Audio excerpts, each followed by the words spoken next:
کتنے لوگ ذہنی مریض بن چکے ہیں. اسٹریس ہر آدمی کی بیماری ہے, ہر آدمی کی, ہر دوسرا آدمی کس میں ہے. ایک صاحب میرے پاس آئے, کہہ رہے مفتی صاحب ایک عجیب ٹینشن ہے, نیند نہیں آتی, پریشان ہوں. میں نے کہا کیا وجہ پر؟ کہہ رہے وجہ تو کچھ بھی نہیں ہے. کہہ رہے سب کچھ صحیح ہے پھر بھی کیا ہے؟ خوف ہے, پریشانی ہے, ٹینشن ہے.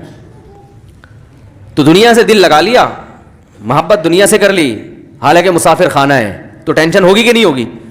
ارے بھائی آپ بزنس کلاس میں ٹرین میں سفر کر رہے تھے, آپ غریب آدمی تھے, جھونپڑی تھی آپ کے پاس, بزنس کلاس میں لا کے آپ کو کسی نے بٹھا دیا, ایئر کنڈیشن روم, اور بٹن دبا رہے ہیں, وہ آ رہا ہے مٹی والے چاول لے کے, وہ آتا ہے اکثر, میں نے وہی مٹی والے چاول ہی نکلتے ہیں, اللہ تعالیٰ ہدایت دے ان کو. بزنس کلاس کی بات کر رہا ہوں. وہ بریانی لے کے آیا, بریانی کے نام پہ ایک دھبا دیا اس نے آپ کو, وہ بریانی نہیں ہوتی جو شاید اب نئی ٹرینوں میں کچھ آ گئی ہو, تو وہ آپ کو اب اتنا مزہ آنے لگا کہ اب آپ کو اس ٹرین کے ڈبے سے محبت ہو گئی ہے بھائی, کہ یار یہ تو بڑا زبردست اے سی روم ہے, اور ماشاءاللہ واش روم بھی بڑا صاف ستھرا. اب آپ کو اس سے محبت ہو گئی, اب آپ بڑی ہنسی خوشی وہاں زندگی گزارنا آپ نے شروع کر دیا. لیکن آپ کو یہ احساس مسلسل کھایا جا رہا ہے کہ بھائی یہ لاہور پہ ٹرین کیا خیال ہے رک جائے گی, اور مجھے وہاں سے پھر اب دوبارہ اسی جھونپڑے میں جانا ہے جو میں لاہور چھوڑ کے آیا تھا.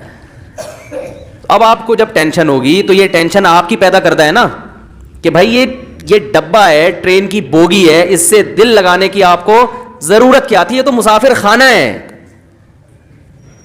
یہ تو مسافر خانہ ہے. تو اللہ سے جن لوگوں نے دل نہیں لگایا میرے بھائی, جب دنیا سے جب انسان دل لگائے گا تو وہ ٹینشن ہے اس کا مقدر ہے, وہ خوش ہو ہی نہیں سکتا, وہ گولیاں کھا کے خوش ہوگا بس. تبھی دیکھو نا ٹینشن ختم کرنے کے لیے کیا کچھ کھایا جا رہا ہے. ہمیں تو گٹکے کا نام یاد ہو گیا, اب تو وہ لوگ کہتے ہیں مجھ سے یہ پرانے زمانے کی پرانی باتیں ہیں, مین پوری ہے اور پتہ نہیں کیا کیا چیزیں, سگریٹ, اور جو چائے پیتے ہیں وہ سارا دن پھونک رہے ہیں چائے, ہر وقت چائے چاہیے ان کو, کیونکہ بور ہونے لگتے ہیں بھائی, نہ کوئی فلم دیکھ رہے ہیں, نہ کوئی ڈرامہ دیکھ رہے ہیں, نہ کوئی, تو پھر چلو چائے ہی ہو جائے. ایسا ہوتا ہے کہ نہیں ہوتا؟ سب سے زیادہ گورنمنٹ کے ملازمین آفس میں بیٹھ کے چائے پیتے ہیں, کیونکہ ان کے پاس کرنے کے لیے کوئی کام ہوتا نہیں ہے, تو وہ ٹائم پاس کرنے کے لیے ان کو چائے چاہیے.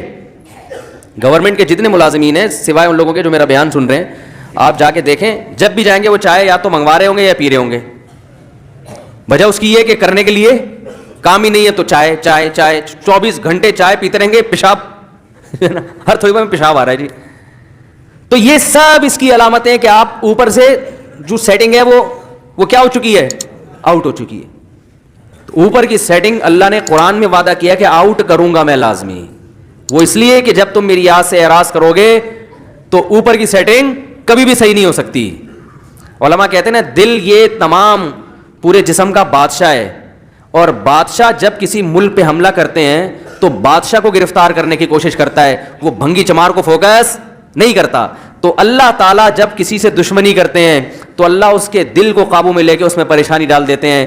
باقی جسم کے پارٹس کو اللہ تعالیٰ ان سے دشمنی نہیں کرتے. اللہ کہتے ہیں سب صحیح ہوگی, باڈی پورا فٹ فاٹ ہوگا, کوئی مسئلہ نہیں ہوگا, لیکن دل میں اپنے قابو میں لے کے اس میں پریشانی ڈال دوں گا. تو اللہ تعالیٰ سے دعا کرنی چاہیے بھائی, اللہ تعالیٰ ہماری اس زندگی کو صحیح سمت میں لے کے جائے.